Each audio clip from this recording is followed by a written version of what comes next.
Parents, professionals and volunteers and all who are on the line. It's my pleasure on behalf of Team Sati to welcome His Excellency Vipulji, who is the Consul General of India and patron of Prerana. And I also have pleasure in inviting our founding patron, Dr. Saroj Thapa, who has been with us now today. And it will be our pleasure also to listen to her once when we start the topic of the day. Before that, I would like to share that we are commemorating our 10th anniversary by conducting 10 different lectures, which are very important to the parents, professionals, and volunteers, which has been already rolled out. The journey has been very successful, and we would like to celebrate that and continue focusing on how we can support the community we determine. And Vipulji, I welcome you once again, and we thank you very much for being with us throughout last 3 years, attending all the events of us, motivating and inspiring us. You have been a real inspiration for us. I would request you to inaugurate the first day today towards the 10-day lectures, and kindly join us on 12th also for the event what we are going to have as a special celebration for the 10th anniversary. May I request Vipulji to do the inaugural speech, please? Well, thank you, Mohanji. First of all, I would convey my appreciation and congratulations to the entire Prerana family on completing 1 decade of action. In this regard, it's a matter of great satisfaction and importance, I think, that Madam Saroj Thapa ji, she is also joining this particular session, and she will be with us during the next 10 days or so that the Prerana activities are going to happen online. Of course, this year is very different from other years. We are all in this pandemic situation. The condition is really bad because of the disease, and therefore we are forced to celebrate this 1 decade only on a Zoom meeting, whereas earlier we used to do all these activities in the consulate or in other school. And I think over a period of years, Prerana has built this wonderful network of community people who support Prerana. And the last 1 year for us was also challenging, given that because of some local regulations, we were not able to do our meetings and our activities very regularly in the consulate. But at the same time, there were schools and there were community people who came forward, and therefore the activity did not stop. In fact, some of the activities were even better than in the past year. And I think that really shows the strength of the Prerana community and also the importance that is attached by the wider community to this network and to this community that Prerana has built. It's been my honor of being connected with Prerana for the 3 years and to carry forward the work which was done by my predecessors and especially by Dr. Saroj Thapa, who was the inspiration, the brain behind building the Prerana community. And I think that is one thing that really has, I don't think there are too many bodies which have been housed in the consulate and which have lived for 10 years. So that shows the importance of the activity that we are doing, and that credit should go to Dr. Saroj Thapa, that she thought about this important activity. Of course, the Indian community in UAE is very large, about 3.5 million. And currently in the COVID pandemic, we are seeing that so many people want to go back. And that also shows our numbers, the number of people who are coming out, who have registered on our websites, etc. But the point is that with this large community, I think we have a good number of resources, but at the same time, we have different needs of the community. For the kids of determination, I think that need was felt in the consulate, and we are kind of working to satisfy that need, and it's very important because both in India and in UAE as well, I think we still need to do a lot of work in terms of supporting and including the families and kids of determination in all the activities. I think there are some very important institutions here in the UAE, the Al Noor Center, the other centers which are there here, which do some important work. And I think Prerana is also engaged with many of these bodies, and the wider community has really been supportive, so that we work on both the inclusion side and also identifying opportunities that can be there for the kids of determination, so that we move ahead. And I've seen in my 3 years that there are a number of things that are happening locally, and the wonderful work that is done by many of the Prerana community. Many mothers are doing wonderful work. Many kids are so talented, whether it be singing, whether it be dancing, whether it be arts, or other kind of activities that really every time that you see them and you get connected with them, one can feel the thrill in them, and one can feel the thrill in yourself when you are connected with them. So overall, I think a lot of activities have happened, a number of lectures, sharing of experiences, and other activities. And our consulate has really been, I think, blessed to work with the families and with the kids. And I think I'll be gone in another month or so, but I'm sure my successors will keep up this wonderful work that was initiated 10 years back. And Mohanji, you have been doing a wonderful work in terms of coordinating all these activities, and I'm sure this will continue. I will go back to India, but whatever support that I can give sitting in Delhi, I'll be very happy to do that, and I will really look forward to join Prerana 10 years later when we do our 2 decades, like Dr. Saroj Thapa is doing today. So with that, I will convey my good wishes to everyone who is involved in this wonderful work.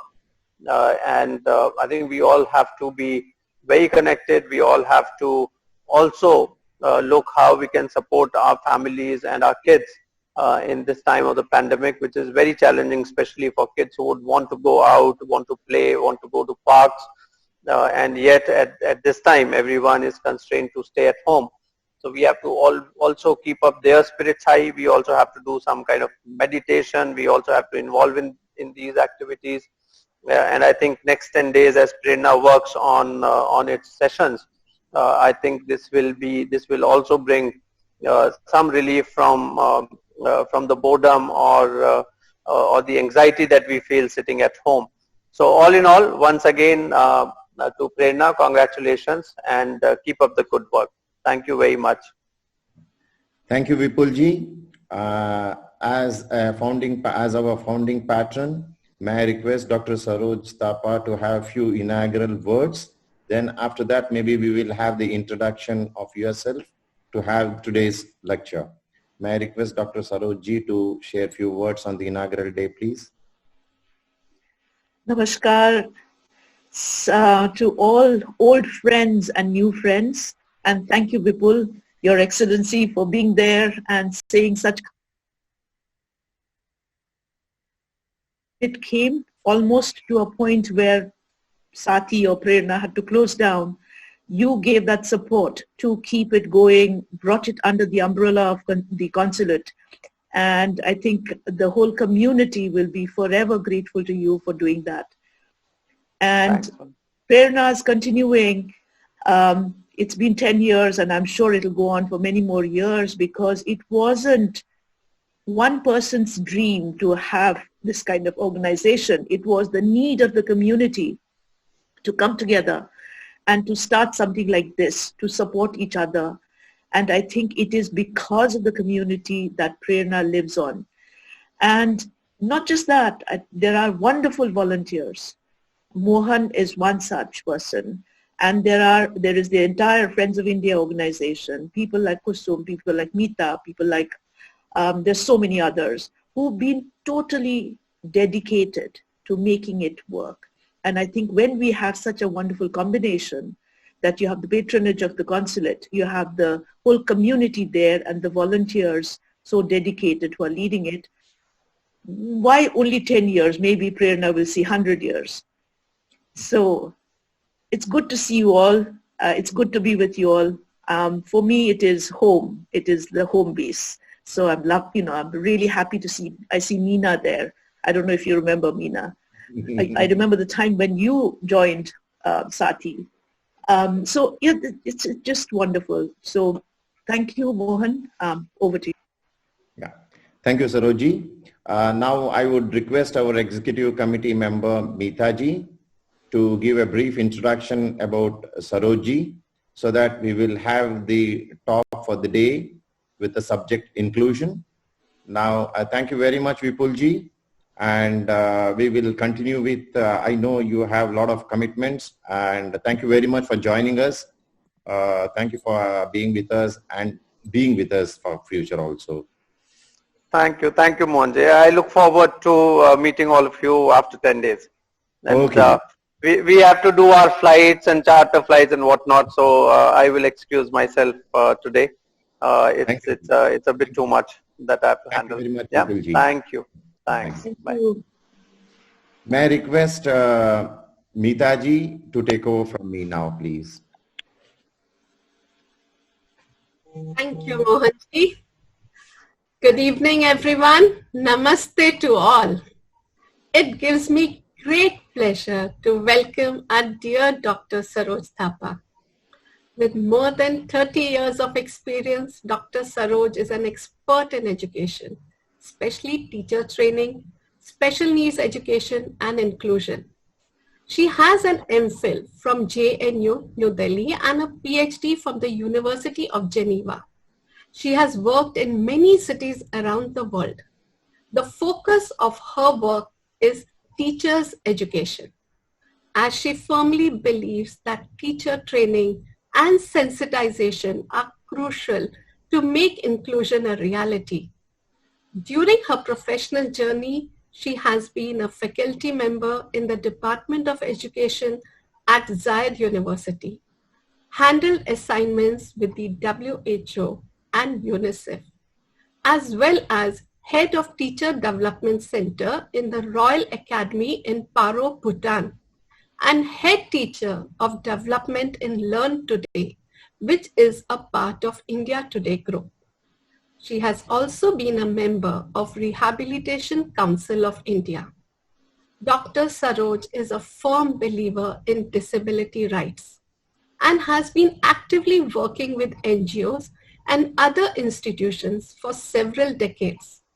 She also provides pro bono consultancy to families of children with disabilities. Dr. Saroj Thapa is the founder patron and the first president of Sati, now called Prerana, an initiative under the Consulate General of India, Dubai. In fact, it was her vision, combined with the support of Friends of India and other associations, which was instrumental in the creation of Sati. Dr. Saroj, a very warm welcome to you on behalf of all those who are present here and your very own team Prerana. We request you to please address us all.